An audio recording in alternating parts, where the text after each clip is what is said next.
आदाब, इस्तकबाल है। मैं हूं आपके साथ अबू हुरैरा। एक बार फिर यूएपीए यानी अनलॉफुल एक्टिविटीज प्रिवेंशन एक्ट यानी गैर कानूनी सरगर्मियां रोकथाम एक्ट को लेकर सवाल उठा है। इस बार सुप्रीम कोर्ट के साबिक चीफ जस्टिस आर नरीमन ने ही सेडिशन कानून यूएपीए खत्म करने की गुजारिश की है। इससे पहले भी इस एक्ट को लेकर सवाल उठते रहे। पिछले दिनों गुवाहाटी की एक अदालत ने 14 ऐसे अफराद को जमानत दे दी थी जिन पर यूएपीए एक्ट लगा था। यूएपीए एक सख्त कानून है जिसे मुल्क से गद्दारी करने, दहशतगर्दी की सूरत में लगाया जाता है। हालिया बरसों में इस एक्ट का काफी इस्तेमाल हुआ है। पिछले कुछ सालों में यूएपीए के तहत काफी गिरफ्तारियां भी हुई हैं। एक रिकॉर्ड के मुताबिक यूएपीए के तहत पिछले 5 सालों में 7,000 से ज्यादा गिरफ्तारियां हुई हैं, लेकिन इनमें से सजा महज 125 अफराद को ही सुनाई गई है। तो क्या सवाल यह उठता है कि क्या यूएपीए एक्ट का बेजा इस्तेमाल किया जा रहा है और क्या अब मौजूदा वक्त में इसकी जरूरत नहीं है, क्योंकि 7,000 से ज्यादा गिरफ्तारियां हुई लेकिन सिर्फ 125 अफराद को ही इस पूरे मामले में सजा सुनाई गई है यूएपीए के तहत।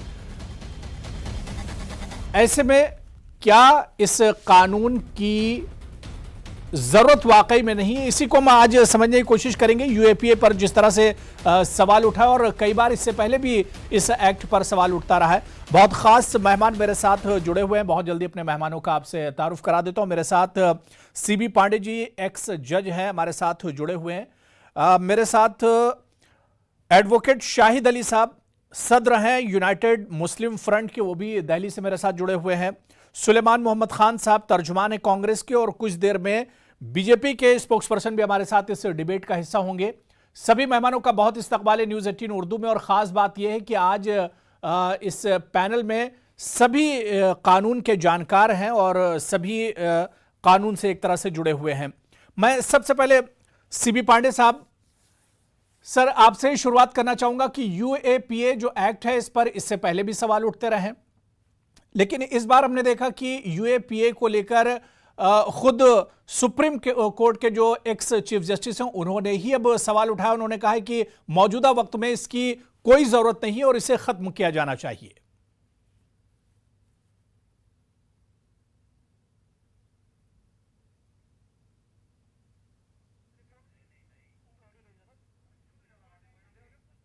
सीबी पांडे सर, मुझे सुन पा रहे हैं आप?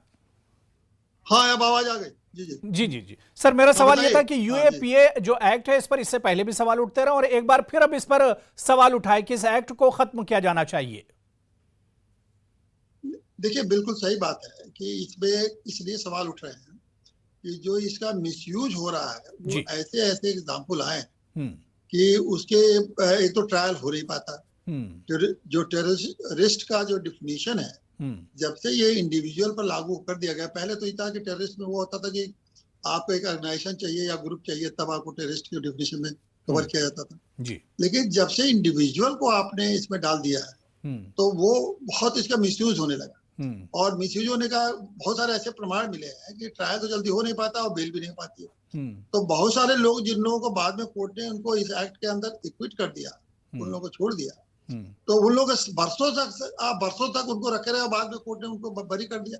तो सवाल, बहुत बड़ा सवाल हुआ कि वो कोर्ट ने कहा कि टेररिस्ट एक्टिविटी में इनका नहीं है और जो टेररिस्ट का डेफिनेशन है उससे इनका एक्टिविटी कवर नहीं होता है और आपने इनको कर दिया, जो कि सामान्य जो कानून है उसके तहत उनकी एक्टिविटी है। तो सामान्य कानून की जो एक्टिविटी है, उस एक्टिविटी को आप इस एक्ट के अंदर अगर लाते हैं तो ये तो, और ट्रायल आकर जल्दी कर नहीं पाते हैं, लंबे लंबे समय तक इनकार्नेशन रहते हैं, जेल में रहते हैं और बहुत सारे आपने देखा कि जेल में मर भी गए, ऐसे भी उदाहरण है। तो इन नाते इसको बार बार सवाल उठ रहा है कि इस एक्ट को आप अमेंड करिए और अगर जहां जहां अगर डिफिनीशन इसका जो, देखिए एक इसके डिफिनीशन में भी बड़ा वो है जी। ये तो ये कि अगर आपका इंटेंशन है तो ठीक है, अगर इंटेंशन लाइकलीहुड भी है, तो अगर कोई टेररिस्ट एक्टिविटीज का लाइकलीहुड भी है तभी आपको उसके गिरफ्तार कर लेते हैं। तो ये बड़ा वेग है ना। तो इतना वेग कानून को क्रिमिनल लॉ में ऐसा नहीं चलता कि लॉ इतना वेग होना चाहिए।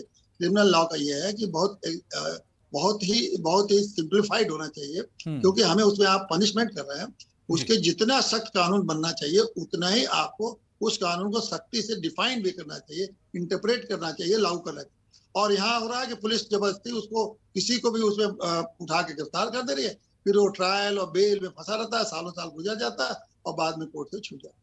तो मैं समझता हूँ कि इसमें कानून में बदलाव की जरूरत है और इस बदलाव को करने की जरूरत है, ताकि लोगों को, क्योंकि हमें अपने देश में फंडामेंटल राइट है, राइट टू लिव है, जीने का अधिकार है, तो इन अधिकारों के मद्देनजर रखते हुए आपको इस कानून को लागू करना चाहिए, अन्यथा तो ये राइट टू लाइफ का कोई मतलब ही नहीं रह जाएगा। बिल्कुल बिल्कुल।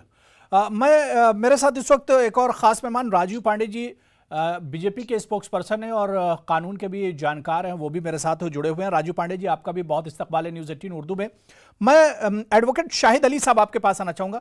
शाहिद अली साहब, क्या आपको नहीं लगता कि पिछले कुछ सालों में हमने देखा कि यूएपीए के तहत गिरफ्तारियां जो हुई उनकी तादाद तेजी से बढ़ी है?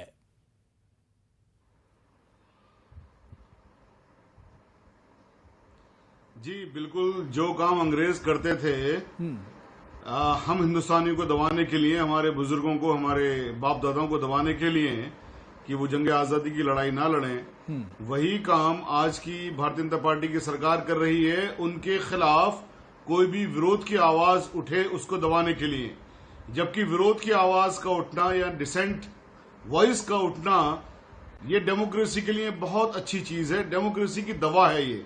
बेसिकली डेमोक्रेसी का दिल है विरोध की आवाज, लेकिन विरोध की आवाज को दबाने के लिए जब कानून का गलत उपयोग किया जाता है, गलत इस्तेमाल किया जाता है, तो फिर उसको खत्म करने की मांग भी उठती है और वो बहुत जायज है। अगर इस कानून को गलत इस्तेमाल ना किया जाए और ये सिर्फ देश की जो विरोधी ताकतें हैं उनके खिलाफ ही इस्तेमाल इसका हो तो इसमें कोई हर्ज की बात नहीं है। लेकिन जब विरोध की आवाज को दबाने के लिए, पॉलिटिकल एजेंडा को साधने के लिए, अपनी सरकारों को बचाने के लिए, ताकि उनके खिलाफ कोई आवाज नहीं उठे, उनके खिलाफ कोई बात नहीं हो, जब इस तरह के कानून का, इतने खतरनाक कानून का इस्तेमाल होता है तो फिर बहुत ज्यादा दिक्कत की बात हो जाती है। अभी देखिए आसाम में उन बच्चों को जिनको गिरफ्तार किया गया था उस पर भी यूएपीए लगा दिया गया। क्यों? क्योंकि साहब वो तालिबान की तारीफ कर रहे थे। अरे बहुत सारे जो हमारे मुल्क के मसाइल हैं, हमारे मुल्क के मसाइल में अभी भी हमारा मुल्क ये कहता है कि हमने तालिबान को देखना है कि वो क्या कर रहा है, और हमने तालिबान को यानी कि अफगानिस्तान की जमीन को टेरर के लिए इस्तेमाल नहीं होने देना है।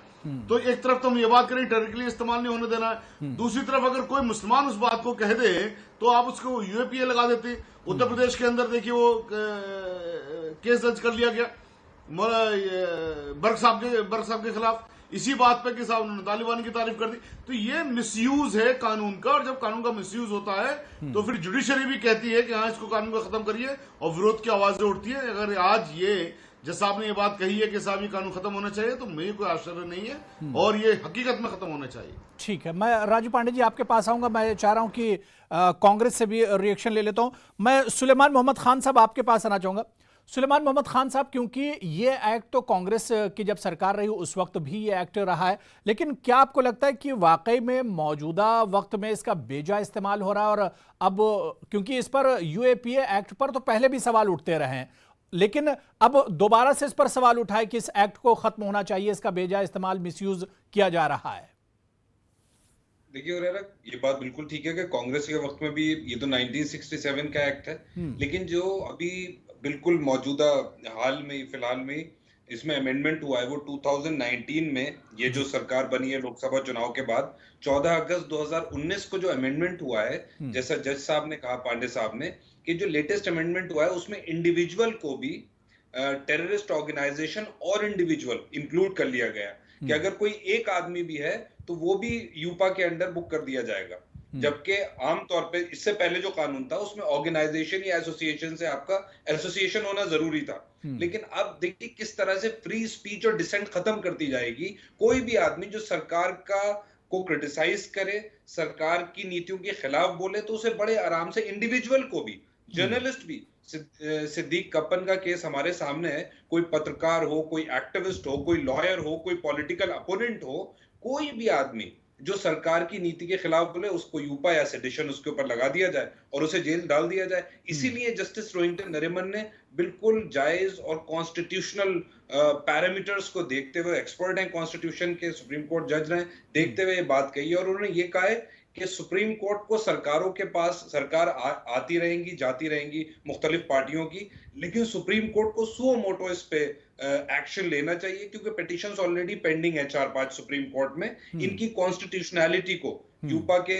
जो स्ट्रिंजेंट प्रोविजंस, 2 अभी अमेंडमेंट हुआ है सेक्शन 35 और 36 डायरेक्ट वायलेट करते हैं, डायरेक्टली आर्टिकल 14, आर्टिकल 19(1)(a) और आर्टिकल 21 ऑफ द कॉन्स्टिट्यूशन, जो मतलब आप देखें मूलभूत हैं, बेसिक पैरामीटर्स हैं फंडामेंटल राइट्स के, equality before law, freedom of speech and expression and right to have personal liberty. इसको सीधे वायलेट करता है किसी को भी। अच्छा, आपने किसी इंडिविजुअल को यूपा में गिरफ्तार कर लिया, एप्रीहेंशन में भी, प्रमोट्स और इनकरेजेस टेररिज्म और is otherwise involved in terrorism, और is otherwise involved in terrorism क्या होता है भाई?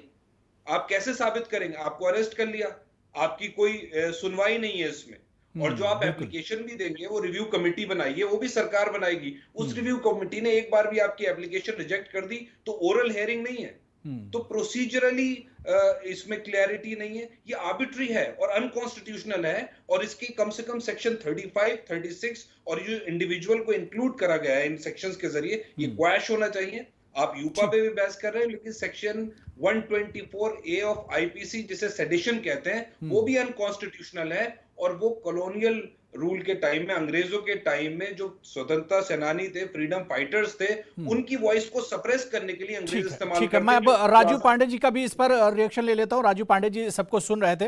राजू पांडे साहब, यूएपीए पिछले 5 सालों की अगर बात की जाए तो 7,840 अरेस्ट यानी गिरफ्तारियां इसमें होती हैं, या 7,000 से ज्यादा कह लीजिए, और सिर्फ सजा होती है 150 लोगों के, 150 जो मुजरिम हैं उनकी सिर्फ सजा होती है। और एनसीआरबी का जो डेटा आप देखिए कि इसके तहत जो लोग कसूरवार निकलते हैं, जिन पर इल्जाम साबित होते हैं, वो सिर्फ 2%, 2% लोग बस। क्या लगता है कि वाकई में इस एक्ट की जरूरत नहीं है?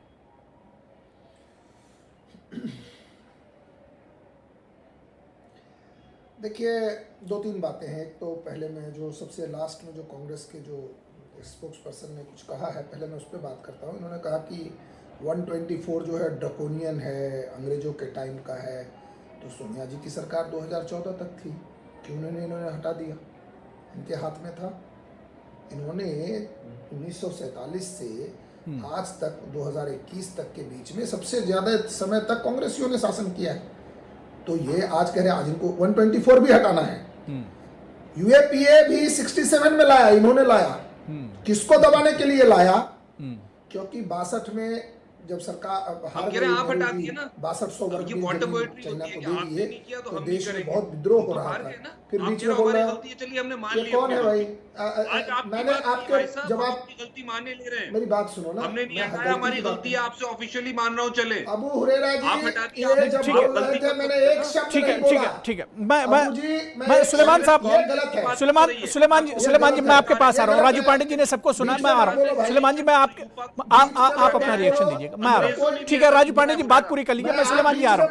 ठीक है, बात को कंप्लीट नहीं होने दे रहे। नहीं ठीक है राजू पांडे जी, आप बात कंटिन्यू कीजिए।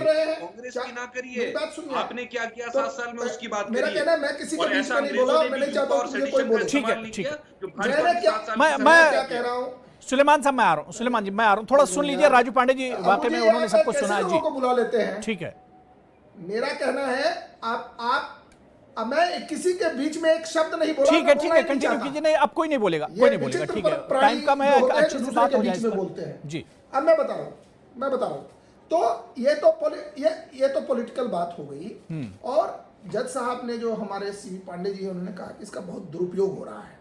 तो देखिए, हिंदुस्तान में जो हमारा सिस्टम हम चलाए, 70 साल में बनाए पार्टियों ने, जिन्होंने शासन किया, वो तो हर कानून का दुरुपयोग हो रहा है। डॉरी डेथ का केसेस भी फॉल्स होते हैं। आपने देखा कि बहुत सारे केसेस जो हैं उसमें, इवन मर्डर के केसेस में कन्विक्शन रेट क्या है, करप्शन के केसेस में, तो क्या कन्विक्शन रेट कम है इसलिए हम उसको बंद कर दें? ये पॉसिबल नहीं है। जहां तक आपने कहा कि केवल 2% लोगों का कन्विक्शन हुआ है यूएपीए में, एक्विटल कितना है वो आपने नहीं बताया। देखिए इसमें ये लंबे प्रोसेस है क्योंकि ये कॉम्प्लेक्स केसेस होते हैं, क्योंकि टेररिस्ट तो कोई आके कहता नहीं। देखिए टेररिज्म जो है ना वो इस प्रकार का है कि जो लोग अपनी जान दे करके आना चाहते हैं, जो तालिबानी प्रवृत्ति के लोग हैं, जो तालिबानी प्रवृत्ति के लोग हैं वो अपने जान पे खेल करके करते हैं। अब समझिए, तो ये इतना इजी नहीं है। जज साहब है हमारे बीच में पैनल में, किसी भी केस को प्रूव करना क्रिमिनल लॉ में बहुत डिफिकल्ट काम है। I am a practising lawyer और हमें पता है कि to prove anything beyond reasonable doubt it's very difficult. Even जो एनसीबी के केसेज है, जो करप्शन के केसेज है, जब तक कि आपको बियॉन्ड रीजनेबल डाउट प्रूव करना बहुत डिफिकल्ट है, इसका मतलब नहीं है कि वो कानून हम हटा देते हैं। अब आई तीसरी बात कि अमेंडमेंट की इंडिविजुअल को क्यों करते हैं। इंडिविजुअल को क्यों किया? अगर ये उस डिबेट को पढ़ लेते या उस ऑब्जेक्ट को पढ़ लेते, मैं जज साहब से भी अनुरोध करूंगा कि उनको ऑब्जेक्ट पढ़ना चाहिए कि क्यों इंडिविजुअल को लाया गया। मैं बताता हूं कारण, क्योंकि मैंने उसके बारे में काफी अध्ययन किया है। इंडिविजुअल को इसलिए लाया गया कि पहले टेररिज्म इस प्रकार का नहीं था। आज एक आदमी अफगानिस्तान में और सीरिया में भाषण देता है और एक व्यक्ति अपने घर में उस भाषण को सुनता है और अगले दिन वो ट्रक लेकर के जाकर के 25 लोगों के ऊपर चढ़ा देता है। उसके लिए किसी ऑर्गेनाइजेशन की जरूरत नहीं है। और ऐसी घटनाएं अमेरिका में हुई है, ऐसी घटनाएं यूरोप में हुई है। तो आप उसको कहेंगे कि नहीं वो तो किसी ऑर्गेनाइजेशन के साथ नहीं है, इसलिए उसको यूएपीए मत लगाओ, वो तो इंडिविजुअल है। अब ये बेसिक कोई लॉ के बारे में जब कोई अमेंडमेंट होता है, आप जाकर के उसको पढ़िए। और जैसा कांग्रेस के तर्जुमान साहब, स्पोक्स पर्सन साहब ने कहा कि ये मैटर पेंडिंग है, मैटर पेंडिंग है, बिल्कुल सुप्रीम कोर्ट कैन एग्जामिन। और जहां तक रोहिंटन नरीमन साहब हैं, बहुत अच्छे बड़े जज थे, हमने काफी उनके बारे में उनके सामने मैं आ रहा हूं जी, वो खुद जज थे, तब उनको ये करना चाहिए था। अब क्या होता है, अब क्या होता है कि जब वो जज जब बाहर चले जाते हैं तो होलियर देन दाऊ हो जाते हैं। वो सुप्रीम कोर्ट में खुद थे इतने दिन तक जज। चलिए ठीक है, ठीक है, सीनियर एडवोकेट थे तब वो ठीक है। राजू पांडे जी, अब मेरे पास टाइम कम है। देखिए सुलेमान जी आपका रिएक्शन, आप कुछ कहना चाह रहे हैं? ठीक, मैं आ रहा हूं, दोबारा से आ रहा हूं। राजू पांडे दोबारा सुन लीजिए सुलेमान जी को जी। देखिए, पहले तो बीजेपी के स्पोक्स पर्सन ने सेडिशन को भी और यूपा को दोनों को डिफेंड किया। इनके हिसाब से भारत में किसी को भी freedom of speech and expression, किसी की मजल करना है, दबाना है, वो इन कानूनों को यूज करेंगे। उन्होंने साफ कह दिया। दूसरा कहते हैं ट्रक चढ़ा दिया। अरे भाई, आपके भारत के गृह मंत्री जो मिश्रा जी हैं, उनके लड़के ने किसानों पे जीप चढ़ा दी, उसको क्यों नहीं रख देते यूपा में? भाई, आपका ही एग्जाम्पल आपके ऊपर रखे दे रहा हूं। मिश्रा जी के लड़के ने, भारत के गृह मंत्री के, मोदी जी के कैबिनेट के मंत्री के लड़के ने मजलूम किसानों पे सरकार का जोम और घमंड इस्तेमाल करते हुए, किसान अपना हक मांग रहे थे, जीप चढ़ा दी। यूपा क्यों नहीं लगाई, इसका जवाब देना। और ये जो दाएं बाएं आप लोग करते हैं ना, भाजपा के लोग, के फला सरकार ने ये नहीं किया, फला ने ये नहीं किया, आपकी बात हो रही है, कांग्रेस की बात नहीं हो रही है। कांग्रेस जब जो उसने अपने सरकारों में काम किया, उसको लोगों ने जिताया। जब लोग उससे नाराज हुए 2014 में, कांग्रेस को भारत की जनता ने हरा दिया। आज आप सरकार में हैं, कांग्रेस की बात मत करिए। सेडिशन को इस्तेमाल करेंगे जैसा अंग्रेजों ने स्वतंत्रता सेनानियों के खिलाफ इस्तेमाल किया। आपने साफ कह दिया। ठीक है राजू पांडे, राजू पांडे आप रिएक्शन देना चाह रहे हैं बहुत मुख्तसर में। मैं उसके बाद सीबी पांडे साहब भी वेट कर रहे हैं और शाहिद अली साहब वेट कर रहे हैं। राजू पांडे जी बहुत मुख्तसर में। देखिए, मैं एक बात आपको बताना चाहता हूं कि जिन्होंने भी किसानों पर या किसी पर भी गाड़ी चलाएंगे उसके खिलाफ कार्रवाई होगी। भारतीय जनता पार्टी सरकार कार्रवाई हो रही है। थोड़ी तो शर्म करिए, थोड़ा तो लिहाज। इसी हिंदुस्तान में फिर ये बीच में बोल रहा है, कहां से लाए हैं ऐसे उज्जड़ को पकड़ के? जब ये बोल रहा था मैंने एक शब्द नहीं बोला। ये कहां से लाते हैं ऐसे तालिबानी प्रवृत्ति के लोगों को? जब ये बोल रहा था मैंने एक शब्द नहीं बोला। ठीक है, देखिए राजू पांडे जब डिबेट करना चाहता हूं, ठीक है राजू पांडे जी, मेरा कहना है भारत ने आज तक बर्खास्त नहीं किया। मॉरली तो रिजाइन करना छोड़ दीजिए, लेकिन आज तक बर्खास्त नहीं किया। उसकी आप लखीमपुर खीरी में जो हुआ है, लखीमपुर खीरी में जो हुआ है उसके खिलाफ चलिए ठीक है नहीं, देखिए लखीमपुर पर तो लगातार हम डिबेट कर रहे हैं, उस पर बात होती रहेगी। ठीक है, ये नहीं ठीक है। देखिए बहुत सेंसिटिव मामला है, बहुत हसास मामला है और इस पर लगातार सवाल उठते रहे। मैं CB Pandey sir, CB Pandey ji ठीक है, मैं राजू पांडे देखिए लखीमपुर पर डिबेट होगी, उस पर बात होगी, उस पर चर्चा हो रही है और उस पर लगातार आवाज उठ रही है। जो भी उस पर बाद में बात हो जाएगी, लेकिन यह मामला बहुत हसास है, इस पर बार बार सवाल उठते रहे। मैं सीबी पांडे सर, मैं आपके पास आना चाहूंगा। सर, आपने दोनों की दलीलें सुनी, मुझे कोई सवाल की जरूरत नहीं है। जो दलील यूपीए को लेकर यूएपीए को लेकर कांग्रेस दे रही है, उसकी दलील अपनी है, और जो बीजेपी जो सरकार में यूएपीए को लेकर जो अपनी दलील दे रही है उसकी अपनी दलीलें। तो सर, दोनों को की दलीलों को देखते हुए क्या आपको लगता है, क्या वाकई में जैसा कि आपने कहा कि मिसयूज हुआ है या मिसयूज इसका हो रहा है? और सर, पिछले 5 साल का अगर डेटा आप देखिए तो वाकई में 7,000 से ज्यादा गिरफ्तारियां होती हैं और सजा सिर्फ मिलती है 125 लोगों को। इसलिए मैंने कहा ना कि देखिए, जो सवाल उठता है कि देखिए, इसमें किसी को असहमति नहीं हो सकती है कि टेररिज्म के खिलाफ एक सख्त कानून होना चाहिए। ये अलग बात है, टेररिज्म के खिलाफ सख्त कानून होना चाहिए, इसीलिए ये कानून 68 में बनाया गया, और उसके पहले भी और उसके बाद भी कुछ न कुछ सख्ती से निपटने के लिए टेररिज्म खिलाफ कानून बनते हैं। और उसका उद्देश्य क्या है? टेररिज्म खिलाफ ये कि जब नेशनल इंटीग्रिटी और सॉवरेनिटी को खतरा होगा, शायद सब आ रहा है, ये दो बात इंपॉर्टेंट है, नेशनल इंटीग्रिटी और नेशनल सॉवरेनिटी। अगर देश की सॉवरेनिटी को खतरा होगा तो सख्त से सख्त कानून बनाए जाएंगे, उसका सवाल नहीं है। सख्त कानून में जब बार बार अमेंडमेंट करके उसको आप बहुत सख्त और करते हैं तो ठीक है, उसको और सख्त आप बनाए, तो उसके साथ ऐसे भी फार्मूले बनाना चाहिए, आपको ऐसे भी प्रावधान बनाना चाहिए कि उसका मिसयूज ना हो, आम आदमी को उसके परेशानी न हो, उसके जो अधिकार है वो अधिकार जो है उसके न खत्म हो, और कहीं ऐसा तो नहीं है कि आप अपने दुश्मनों को किनारे लगाने के लिए इसका इस्तेमाल करें। तो इस तरह से ऐसी भी व्यवस्थाएं करनी चाहिए कि इन लोगों को, हम लोगों के इंडिविजुअल के राइट्स को भी हम प्रोटेक्ट करें, और कानून से हम टेररिज्म के खिलाफ अपनी सरकार उनसे लड़ाई भी लड़ सके। तो जो आपने उदाहरण ही, इसी पर तो सवाल उठा, अन्यथा सवाल उठने का सवाल ही नहीं था कि इतने लोगों को आपने गिरफ्तार किया और लोगों को गिरफ्तार किया लेकिन आप सजा नहीं करा पाए। जो दिल्ली वाले मामले में ये मामला काफी सामने आया कि दिल्ली वाले मामले में 3 लोगों को आपने पकड़ा, बच्चों को, और तीनों को कोर्ट ने कहा कि उनको बिल ग्रांट किया और कहा कि नहीं, ये उसके कैटेगरी में नहीं आते हैं। तो वो एक अलग चीज है। उस कानून को अगर आप इस्तेमाल कर रहे हैं तो उसकी व्याख्या ऐसी करिए कि जो दोषी हो वही पकड़ा, ये नहीं कि किसी को आप जाके। ठीक है, मैं शाहिद अली साहब, शाहिद अली जी, ठीक है, एडवोकेट शाहिद अली जी, मैं राजू पांडे जी आ रहा हूँ, दोबारा से आपके पास आऊंगा। ठीक है, शाहिद अली जी बहुत देर से वेट कर रहे हैं। पांडे जी, एक लाइन। जज साहब, किसी को यूएपीए से डिस्चार्ज नहीं किया है, बेल मिला है। नहीं, आप तो देखिए, आप जो भाजपा के स्पोक्स पर्सन है, ऑनरेबल सुप्रीम कोर्ट में पिटीशंस पेंडिंग हैं, इसको खत्म करवाने के लिए। पुलिस क्या करेगी? आप उसका क्या कर पाएंगे? पुलिस इस कानून की अभी तक ऑनरेबल सुप्रीम कोर्ट ने समीक्षा नहीं की है, जो कि मेरे ख्याल है ये भी अपने आप में एक कॉन्स्टिट्यूशन का उल्लंघन है, उसको कानून की समीक्षा नहीं करना, क्योंकि इंडिया एक फेडरल स्टेट है और इंडिया में जो कोर्ट्स हैं, ऑनरेबल कोर्ट्स, वो एम्पायर का काम करती हैं। कोई एक कानून बना, उस कानून की रिव्यू करती हैं ऑनरेबल कोर्ट्स, हाई कोर्ट या सुप्रीम कोर्ट, और वो देखती हैं कि कानून सही बना है, नहीं, ये सही नहीं बना है। जब उस पर ऑलरेडी उसको चैलेंज कर दिया गया और एक दो नहीं कई पिटिशंस पे पेंडिंग है, अभी तक उसकी समीक्षा नहीं की गई, और अब एक ऑनरेबल कोर्ट की खुद की ये आ जाती है उसके ऊपर अगर टिप्पणी कि साहब ये खत्म होना चाहिए, तो मेरा अपना मानना यह है कि इसमें खुद सरकार को पहल करनी चाहिए। अगर सरकार के हिसाब से, अभी बीजेपी के प्रवक्ता साहब कह रहे थे कि आपने ऑब्जेक्टिव नहीं पढ़े, अगर आपको लगता है ऑब्जेक्टिव इतने अच्छे हैं तो फिर ऑनरेबल सुप्रीम कोर्ट समीक्षा करवाइए ना, क्या परेशानी है आपको? क्यों नहीं इसकी समीक्षा करवाते?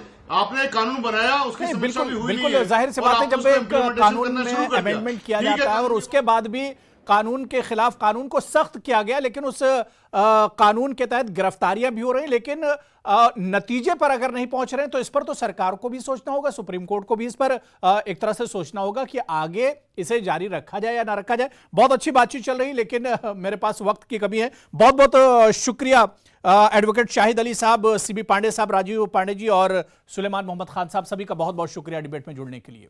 आदाब।